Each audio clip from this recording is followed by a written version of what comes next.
हाँ तो नमस्ते जी, स्वागत आप सबका विद्या प्रकाश ऑनलाइन क्लासेस में। हम करने वाले हैं संस्कृत के सब्जेक्टिव का संपूर्ण तैयारी सब्जेक्टिव का। ठीक है, ऑब्जेक्टिव का तो हो चुका है, ऑब्जेक्टिव का हम आप करा दिए। अगर आप उस क्लास को नहीं किए हैं तो उसका लिंक नीचे डिस्क्रिप्शन बॉक्स में दे देंगे या आप चैनल पर जाके उसको जाके कर लीजिएगा। ठीक है, तो हम संस्कृत के सब्जेक्टिव का क्लास करने वाले हैं। ठीक है, अगर आप इस क्लास को एकदम शुरू से अंत तक देख लेते हैं तो कल संस्कृत के सब्जेक्टिव में आपका एक भी प्रश्न नहीं छूटेगा। आप एकदम सब एकदम 100 में 100 में एकदम बढ़िया से 100% आप बना के आइएगा। ठीक है, इसलिए एकदम देखिए ऑब्जेक्टिव तो आप टिक मार दीजिएगा, लेकिन संस्कृत में आपको लिखना पड़ता है, इसलिए एकदम शुरू से लेकर अंत तक क्लास को कीजिएगा। ठीक है, तो चलिए क्लास को शुरू करने से पहले गणेश जी का आशीर्वाद ले लेते हैं। श्री गणेशाय नमः।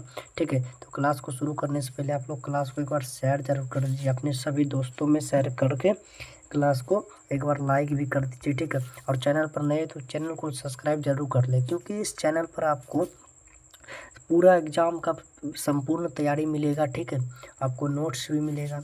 नोट्स के लिए आप उस नंबर हमारे नंबर पर कॉल कर सकते हैं, उसका हम नंबर को नीचे डिस्क्रिप्शन बॉक्स में दे देंगे। ठीक है, तो आप लोग क्या करना है, एकदम क्लास को शेयर कर दीजिए अपने दोस्तों में, लाइक कर दीजिए। चलिए क्लास को स्टार्ट करते हैं। श्री गणेशाय नमः। क्लास को स्टार्ट करते हैं। ठीक है, चलिए एक नंबर आपका प्रश्न देखिए। एक नंबर आपका प्रश्न है कि मंगलम पाठ की विशेषताओं का वर्णन करें अथवा मंगलम पाठ का परिचय दें।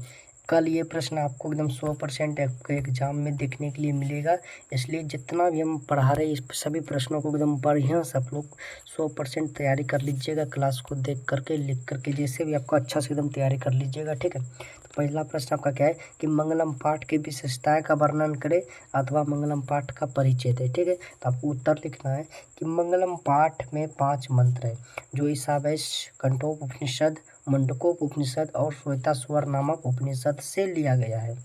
यह मंत्र आत्मा, सत्य और ब्रह्म के विषय में बताते हैं। इसके अध्ययन से परमात्मा यानी भगवान के प्रति श्रद्धा उत्पन्न होती है और सत्य की खोज की उत्सुकता होती है। बताइए, लिख दीजिएगा। अगर लिख दीजिएगा तो यस लिखिए। अगर कल आपके एग्जाम में ये प्रश्न पूछ लिया जाए कि बताइए मंगलम पाठ का परिचय दीजिए, तो बताइए हो जाएगा। अब हो जाएगा तो एकदम आप दिल बना के फटाफट दीजिए कि हाँ सर हो जाएगा, कोई दिक्कत नहीं है। ठीक है, चलिए 2 नंबर प्रश्न देखिए। आपका 2 नंबर प्रश्न देखिए क्या है। चलिए 2 नंबर प्रश्न हम देखते हैं। एकदम सब एकदम आपका एकदम 100% कल प्रश्न ही आएगा, इसमें कोई दोहराई नहीं है कि आप ये नहीं सोचिए कि सर प्रश्न नहीं आएगा। एकदम बिल्कुल 100% प्रश्न आएगा और आप 100% बना के एग्जाम से आइएगा। नहीं तो जब आप एग्जाम से बाहर आइएगा उसके बाद आके आप बोलिएगा हाँ सर सच बोले थे। ठीक है, तो चलिए 2 नंबर आपका प्रश्न है कि सत्य का मुख किस पात्र से ढका है। तो चलिए उत्तर लिखना है कि मंगलम पाठ के अनुसार सत्य का मुख हिरण्मय या स्वर्णमय पात्र से ढका है। ठीक है, किस मंगलम पाठ के आधार पर लिखना है कि सत्य का जो मुख है हिरण्मय या स्वर्णमय पात्र से ढका है। ठीक है, हो जाएगा। हो जाएगा एकदम फटाफट ऐसे लिखिए कमेंट में, हो जाएगा सर कोई दिक्कत नहीं। चलिए 3 नंबर आपका प्रश्न है कि नदियाँ क्या छोड़कर समुद्र में मिल जाती है। बताइए, जो नदियाँ हैं क्या छोड़कर समुद्र में मिल जाती है, तो उत्तर लिखिएगा। उत्तर आपका है कि नदियाँ अपने नाम और रूप को छोड़कर समुद्र में मिल जाती है। नदियाँ अपना नाम और रूप को छोड़कर क्या करता है, समुद्र में मिल जाती है। ठीक है, चले अगला प्रश्न देखिए। तो अगला प्रश्न आपका है मंगलम पाठ के आधार पर सत्य की महत्ता पर प्रकाश डालें। जो मंगलम पाठ के आधार पर सत्य की महत्ता पर क्या करें, प्रकाश डालें। तो उत्तर लिख रहा है मंगलम पाठ में महर्षि वेदव्यास सत्य के महत्व को बताते हुए कहते हैं कि सत्य की हमेशा जीत होती है और सत्य की नहीं। सत्य से देवलोक का रास्ता प्रशस्त होता है। ऋषिगण देवलोक को प्राप्त करने के लिए सत्य का ही मार्ग अपनाते हैं। ठीक है, हो जाएगा। हो जाएगा तो आप लोग फटाफट कमेंट में दिल बनाइए, हाँ सर हो जाएगा, दिल बना के भेजिए। हो जाएगा, हो जाएगा। ठीक है, तो चले अगला 4 नंबर प्रश्न देखिए। आपका 4 नंबर का लिखना जीओडी उड़ाना है सर।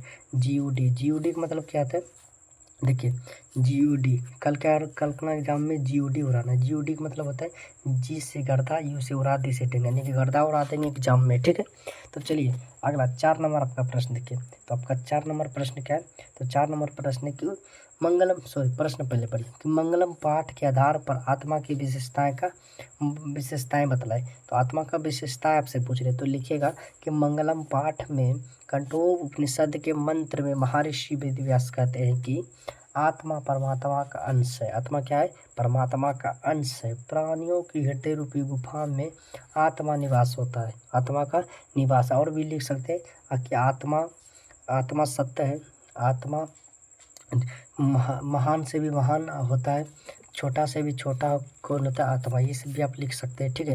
यदि इतना भी अगर लिख दीजिएगा ना, आपका एक नंबर भी नहीं काटेगा, ठीक है। हो जाएगा, हो जाएगा तो बोलिए फटाफट चले आगे चले। चलिए ठीक है, आगे चलते हैं, ठीक है।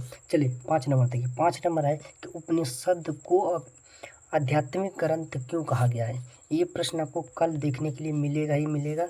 पूछेगा, कल पूछेगा कि बताइए कि उपनिषद को आध्यात्मिक ग्रंथ क्यों कहा जाता है, ठीक है। तो आपको लिखना है कि उपनिषद को आध्यात्मिक ग्रंथ कहा जाता है क्योंकि यह आत्मा और परमात्मा के संबंध के बारे में विस्तृत व्याख्या करता है। परमात्मा संपूर्ण संसार में शांति स्थापित करते हैं। सभी तपस्वियों का परम लक्ष्य क्या है? सभी तपस्वियों का परम लक्ष्य है परमात्मा को प्राप्त करना, ठीक है। बताइए ये हो जाएगा। चले आगे चले। अगर बन जाएगा तो यस लिखिए कमेंट में, यस सर, कोई दिक्कत नहीं। चलिए आगे, ठीक है, चलते हैं। चलिए 6 नंबर प्रश्न आप देखिए। 6 नंबर आपका प्रश्न क्या है? तो आपका 6 नंबर प्रश्न है कि नदी और विद्वान में क्या समानता है?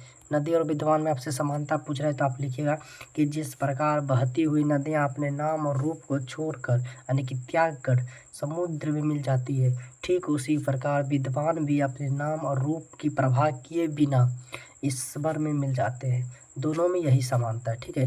जैसे नदियाँ जो है, मान लीजिए ये गंगा नदी है, गंगा नदी बह रही है, ये समुद्र है, इसमें मिल जाएगी तो ये कोई कहेगा कि गंगा नदी है? नहीं, सब बोलेगा ये समुद्र है, यानी कि अपना नाम और रूप खो दिया। उसी तरह विद्वान जो होते हैं अपना नाम रूप खोकर सभी ईश्वर में मिल जाते हैं, ठीक है। तो यही समानता है दोनों में। हो जाएगा, बताइए हो जाएगा तो आप लोग फटाफट कमेंट में दिल बनाइए, यस सर हो जाएगा, एकदम दिल फेंक के मारिए कि हाँ सर हो जाएगा, ठीक है। चलिए अगला देखिए। अगला प्रश्न देखिए। अगला आपका है 7 नंबर प्रश्न है कि सिख संप्रदाय के लोगों के लिए पटना नगर क्यों महत्वपूर्ण है? बताइए सिख संप्रदाय के लोगों के लिए पटना नगर क्यों महत्वपूर्ण है? तो आप लिखिएगा कि सिख संप्रदाय के लोगों के लिए पटना नगर महत्वपूर्ण है क्योंकि यहाँ उनके 10वें गुरु गोविंद सिंह का जन्म हुआ था, ठीक है। तो सिख संप्रदाय के 10वें गुरु गोविंद सिंह का जन्म हुआ था। यह स्थल गुरुद्वारा के नाम से जाना जाता है, ठीक है। हो जाएगा। ये लिख दीजिएगा, इतना बस लिख दीजिए, आपका 1 नंबर भी एग्जामिनर नहीं काट सकता है, ठीक है। तो चले अगला प्रश्न देखिए। आपका अगला 8 नंबर आपका प्रश्न है कि कवि दामोदर गुप्त के अनुसार पाटलिपुत्र कैसा नगर है? पूछेगा आपसे कि बताइए कि कवि दामोदर गुप्त के अनुसार जो पाटलिपुत्र है ये कैसा नगर है? तो लिखना है आपको कि कवि दामोदर गुप्त के अनुसार पाटलिपुत्र पृथ्वी का तिलक है, यानी कि जो ये पृथ्वी है तो इसका ये क्या है? पाटलिपुत्र ये तिलक, यानी कि पूरा पृथ्वी में सबसे सुंदर जगह पाटलिपुत्र, ठीक है। कवि दामोदर गुप्त के अनुसार पाटलिपुत्र पृथ्वी का क्या है? तिलक है। यहाँ विद्वान लोग बसते हैं। पाटलिपुत्र में कौन लोग बसते हैं? विद्वान लोग बसते हैं। कवि ने इन महानगर की तुलना इंद्रलोक से की है।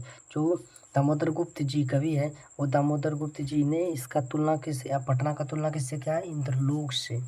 इसे सरस्वती का कुलगिरी यानी कुलगिरी भी कहा गया, सरस्वती का कुलगिरी भी कहा गया। हो जाएगा। खाली विशेषता का आपको लिखना है, ठीक है। हो जाएगा, ठीक है। चलिए बढ़ते हैं अगले देखिए। चलिए 9 नंबर आपका है कि कौन कौन से विदेशी यात्री पटना आए थे? ये आप कल लिख ले, ये आपका कल 100% आपको ये बनाना ही बनाना है। ये प्रश्न आपको कल बनाना है, इसलिए इसको एकदम बढ़िया से याद कर लीजिए कि कौन कौन से विदेशी यात्री पटना आए थे। तो आपको लिखना है कि मेगास्थनीज, फायान, हेनिसंग और इत्सिंग प्रभृति आदि विदेशी यात्री पटना आए थे, ठीक है। ये प्रश्न एकदम बढ़िया से आप लोग याद कर लीजिए, कल आएगा, ठीक है। चलिए 10 नंबर आपका प्रश्न है, ठीक है। 10 नंबर आप प्रश्न क्या है? 10 नंबर आपका प्रश्न है कि पाटलिपुत्र के प्राचीन महोत्सव का वर्णन करें। तो पाटलिपुत्र की जो प्राचीन महोत्सव का वर्णन करें तो आपको लिखना है कि पाटलिपुत्र में शरद काल में कमोदी महोत्सव बड़ी धूमधाम से मनाया जाता था। सभी नगरवासी आनंदमय हो जाते थे। यह समारोह गुप्त वंश के शासन काल में विशेष प्रचलित था, ठीक है। तो हो जाएगा तो फटाफट कमेंट में दिल बना के भेजिए, यस सर हो जाएगा। है हमारा दिल देख के आप लोग हंसिएगा नहीं जी, ठीक है। हमारा दिल देख के आप लोग हंसिएगा नहीं कि सर आप दिल कैसे बनाते हैं, ठीक है। चलिए अगला प्रश्न है आपका, अलस कथा से क्या शिक्षा मिलती है? अगर आपसे ये प्रश्न कल पूछ लिया जाए कि बताइए कि अलस कथा से क्या शिक्षा मिलती है, तो आपको लिखना है कि मैथिली कवि यानी कि मैथिली के जो कवि थे विद्यापति द्वारा रचित पाठ अलस कथा में आलसियों के माध्यम से शिक्षा दी गई है कि उनका भरण पोषण करुणाशीलों अर्थात दयावानों के बिना संभव नहीं है। आलसी काम नहीं करते, आलसी लोग जो होते हैं काम नहीं करते। बताइए आप लोग भी आलसी हैं क्या जी? हैं? नहीं, आप लोग आलसी नहीं, आप लोग बहुत मेहनती है। ठीक है, अच्छा से मेहनत करते रहिए, बोर्ड एग्जाम में बहुत अच्छा करना। ठीक है, तो आलसी काम नहीं करते हैं। ऐसी स्थिति में कोई दयावान ही उनकी व्यवस्था करता है। तो कोई दयावान ही जो उसका खाना पीना का क्या है, खाना पीना का व्यवस्था करते हैं। ठीक है, हो जाएगा। चले अगले प्रश्न पर बढ़े। चलिए अगला प्रश्न पर चलते हैं। तो अगला आपका 12 नंबर प्रश्न देखिए। आपका 12 नंबर का प्रश्न है। 12 नंबर आपका प्रश्न क्या है? तो आपका 12 नंबर प्रश्न है कि आलसशाला के कर्मियों ने आलसियों की परीक्षा क्यों ली? बताइए, जो आलसशाला का कर्मचारी था वो आलसियों का परीक्षा क्यों लिया? तो लिखना आपको कि आलसशाला में बहुत सारे बनावटी यानी कि धूर्त लोग आलस्य ग्रहण कर अन्न और वस्त्र प्राप्त करने लगे थे। बहुत सारे जो नकली आलसी बनकर क्या कहते, अन्न और वस्त्र प्राप्त करने लगे थे। ठीक है, जिससे आलसशाला का खर्चा बढ़ गया। जिससे आलसशाला का क्या हो, खर्च बढ़ गया।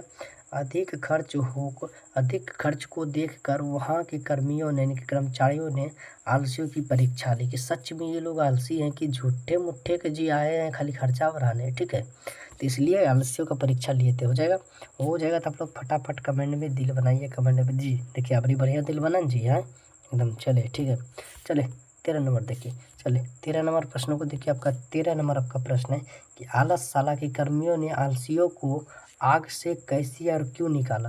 बताइए, आलसशाला के जो कर्मचारी वो आलसियों को आग से कैसे निकाला और क्यों निकाला? तो आपको लिखना है कि आलसशाला में बनावटी आलस्य ग्रहण कर लोग अन्न और वस्त्र ग्रहण करने लगे। तब वहाँ के कर्मियों ने आलसशाला में आग लगा दी। वहाँ के लोग आग को देखकर कृत्रिम आलसी यानी कि बनावटी आलसी जो थे वो भाग गए, लेकिन 4 असली आलसी वहीं सोए रह गए। शोरगुल के बाद भी चारों आलसी सोए अवस्था में बातचीत कर रहे थे। वहाँ के कर्मियों ने सोचा कि अगर इन्हें नहीं निकाला जाएगा तो ये जल जाएंगे। इसलिए आलसशाला के कर्मियों ने चारों आलसियों को उनके केस यानी कि बाल को पकड़कर बाहर निकाला गया है। ठीक है, हो जाएगा। हो जाएगा। बताइए, लिख दीजिएगा। अगर कल आपसे ये प्रश्न पूछ दे, लिख दीजिएगा, छोड़ दीजिएगा। है बताइए, लिखिएगा या छोड़ दीजिएगा? है छोड़ना नहीं जी, छोड़ना नहीं। बोल रहे कि छोड़ देंगे, नहीं, छोड़ना नहीं, एकदम लिख देना है, धर के रगड़ देना है। ठीक है, चले अगला 14 नंबर है कि आलसशाला में आग लगने पर क्या हुआ? बताइए, आलसशाला में आग लगने पर क्या हुआ? तो लिखेंगे कि आलसशाला में आग लगने पर सभी धूर्त आलसी तथा कृत्रिम आलसी यानी कि जो नकली आलसी थे, बनावटी आलसी थे, वह लोग सारे भाग गए, लेकिन 4 असली आलसी सोए रह गए और आपस में बात कर रहे थे। फैली आग को देखकर नियोगी पुरुष को दया आ गया। उन्होंने सोचा कि अगर इन्हें नहीं निकाला जाए तो जल जाएंगे। तब उन्होंने चारों आलसियों को, दोनों का एकदम सेम टू सेम ही आंसर है। ठीक है, दोनों का सेम आंसर है। ठीक है, चलिए अगला 15 नंबर देखिए। आपका 15 नंबर प्रश्न आपका देखिए। 15 नंबर आपका प्रश्न क्या है कि विद्यापति कौन थे? उन्होंने किस ग्रंथ की रचना की? पाठ के आधार पर लिखें। तो आपको लिखना है कि विद्यापति एक महान मैथिल कवि एवं लेखक थे। उन्होंने पुरुष परीक्षा नामक ग्रंथ की रचना की। संस्कृत के भाषा में लिखित पुरुष परीक्षा में कथाओं के अनेक मानवीय गुणों के महत्व का वर्णन है तथा दोष के निराकरण के लिए शिक्षा दी गई है। विद्यापति लोकप्रिय मैथिल कवि थे। विद्यापति कैसे कवि थे? तो मैथिल कवि थे, मैथिल कवि। यह संसार ग्रंथों के रचयिता भी इनकी ख्याति मैथिली विषयों के साथ साथ संस्कृत विषयों में अधिक है। ठीक है, तो मैथिली के साथ साथ संस्कृत विषय में भी इसका ख्याति क्या है, बहुत अधिक है। ठीक है, चलें अगला प्रश्न पर चलिए। तो अगला 16 नंबर आपका प्रश्न देखिए। 16 नंबर आपका प्रश्न क्या है? तो 16 नंबर आपका प्रश्न है, 16 नंबर की आलस कथा पाठ का 5 वाक्यों में परिचय दे। ये प्रश्न आपको कल मिलेगा ही मिलेगा कि 5 वाक्यों में परिचय देना है। तो आपको लिखना है कि यह पाठ विद्यापति द्वारा रचित पुरुष परीक्षा नामक ग्रंथ से संकलित है। एक उपदेश क्या उपदेशात्मक लघु कथा है। ठीक है, यहाँ का कट गया कुछ लाइन, 2-4 लाइन कट गया है। ठीक है, 2-4 लाइन कट गया है, हम इसको PDF में जोड़ देंगे। ठीक है, चलिए 17 नंबर आपका क्या है, 17 नंबर आपका है कि उपनिषदों में महिलाओं के योगदान का उल्लेख करें। आपको लिखना है उत्तर कि बृहदारण्यक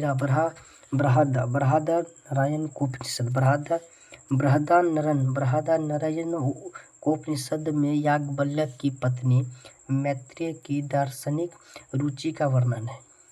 जनक की सभा में गार्गी प्रसिद्ध थी। महाभारत में सुलभा का वर्णन है। लौकिक संस्कृत में महिलाओं के 150 पद देखने को मिलते हैं। ठीक है, तो आपको क्या एकदम बताइए, लिख दीजिएगा। अगर कल आपका ये प्रश्न पूछ लिया, अगर आप सुबह देख रहे हैं तो आज ही, अगर आप रात में ही देख रहे थे तो बताइए। अगर 1 जुलाई को आपसे ये प्रश्न पूछ लिया जाए कल के परीक्षा में कि बताइए कि या उपनिषदों में महिलाओं के योगदान का उल्लेख करें, तो आपसे हो जाएगा। तो आप लोग फटाफट कमेंट में दिल बना के भेजिए, या फिर से एक बार और बता दें। ठीक है, चलिए एक बार और बता देते हैं। तो आपको लिखना है बृहदारण्यकोपनिषद में याज्ञवल्क्य की पत्नी यानी मैत्रेय, याज्ञवल्क्य की पत्नी कौन थी, मैत्रेय की दार्शनिक रुचि का वर्णन है। जनक की सभा में गार्गी प्रसिद्ध है। महाभारत में सुलभा का वर्णन है। लौकिक संस्कृत में महिलाओं के 150 पद देखने के लिए मिलते हैं। ठीक है, चलिए पढ़े अगला चलिए अगला प्रश्न देखिए। अगला आपका प्रश्न क्या है, तो अगला प्रश्न संस्कृत साहित्य लेखिका पाठ से हमें क्या संदेश मिलता है। तो लिखेंगे इस पाठ से हमें यह संदेश मिलता है कि संस्कृत के साहित्य के विकास में महिलाओं का बड़ा योगदान है। ठीक है, संस्कृत भाषा की समृद्धि में पुरुषों के समान महिलाएं भी चलती रही है।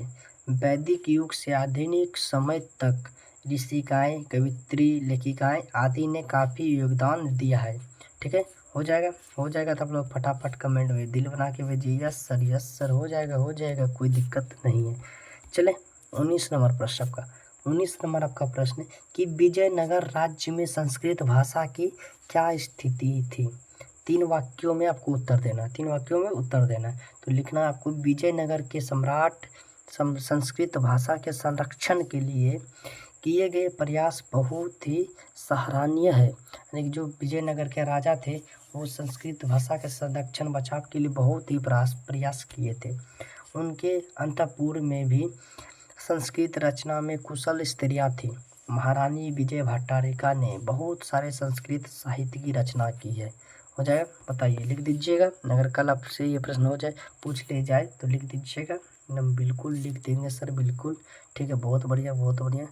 चलिए अगला 20 नंबर आपका प्रश्न है कि संस्कृत में पंडिता क्षमाराव के योगदान का वर्णन करें। तो आपको लिखना है कि संस्कृत साहित्य में आधुनिक समय की लेखिका में पंडिता क्षमाराव अति प्रसिद्ध है। शंकर चरित्रम उनकी अनुपम रचना है। गांधी दर्शन से प्रभावित होकर उन्होंने सत्याग्रह, गीता, मीरा लहरी, कथा मुक्तिवली, ग्राम ज्योतिया, विचित्र परिषद यात्रा आदि की रचना की है। ठीक है, हो जाएगा। चले अगला प्रश्न। ठीक है, चलिए अगला आपका 21 नंबर प्रश्न है। चलिए 21 नंबर आपका लास्ट प्रश्न है। ठीक है, तो चलिए लास्ट आपका प्रश्न है कि संस्कृत साहित्य में दक्षिण भारतीय महिलाओं के योगदान का वर्णन करें। तो आपको लिखना है कि चालुक्य वंश की महारानी विजय भट्टारिका ने लौकिक संस्कृत साहित्य में महत्वपूर्ण योगदान दिया। लगभग 40 दक्षिणी भारतीय महिलाओं ने 150 संस्कृत काव्यों की रचना की है। इन महिलाओं में गंगा देवी, तिरुलंबा, शीला भट्टारिका, देवकुमारिका, रामभद्रवा आदि प्रमुख है। ठीक है, चलिए हो जाएगा। तो आप लोग कमेंट में यस लिखिए। ठीक है, चलिए आपका सभी प्रश्न हम एकदम अच्छा से आप लोग को समझा कर बता दिए। ठीक है, आपका चलिए सब प्रश्न समाप्त हो गया। तो आप लोग क्लास को लाइक नहीं की तो प्लीज़ एक बार आप लोग क्लास को लाइक कर लीजिए। आप चलिए आप लोग के मन में होगा सर बुक का तो बता दिए, लेकिन सर हम लोग गद्यांश कैसे बनाएंगे संस्कृत में, सर हम लोग संस्कृत में अनुच्छेद कैसे लिखेंगे, अनुच्छेद कैसे, अनुवाद सभी का। चलिए आपको टेंशन नहीं लेना है, अनुच्छेद, अनुवाद, गद्यांश, आपको पत्र लेखन, हर चीज़ आपका इस सभी का वीडियो पहले से बना है। आपको लिंक नीचे डिस्क्रिप्शन बॉक्स में मिल जाएगा, या आपको चैनल पर जाके आप देख सकते हैं। ठीक है, आपको टेंशन नहीं लेना है, आप जाके वीडियो देख लीजिए। चलिए धन्यवाद, आप लोग जाइए बढ़िया से एग्ज़ाम दीजिए। ठीक है, अगला एकदम बढ़िया से आप लोग एग्ज़ाम दीजिए। मेरा शुभकामनाएं, आपका एग्ज़ाम बहुत सुंदर जाए। ठीक है, भगवान की कृपा से आप लोग का एग्ज़ाम बहुत बहुत सुंदर जाए। चलिए मिलते हैं अगले क्लास में, जाइए एग्ज़ाम दीजिए। धन्यवाद, बाय बाय।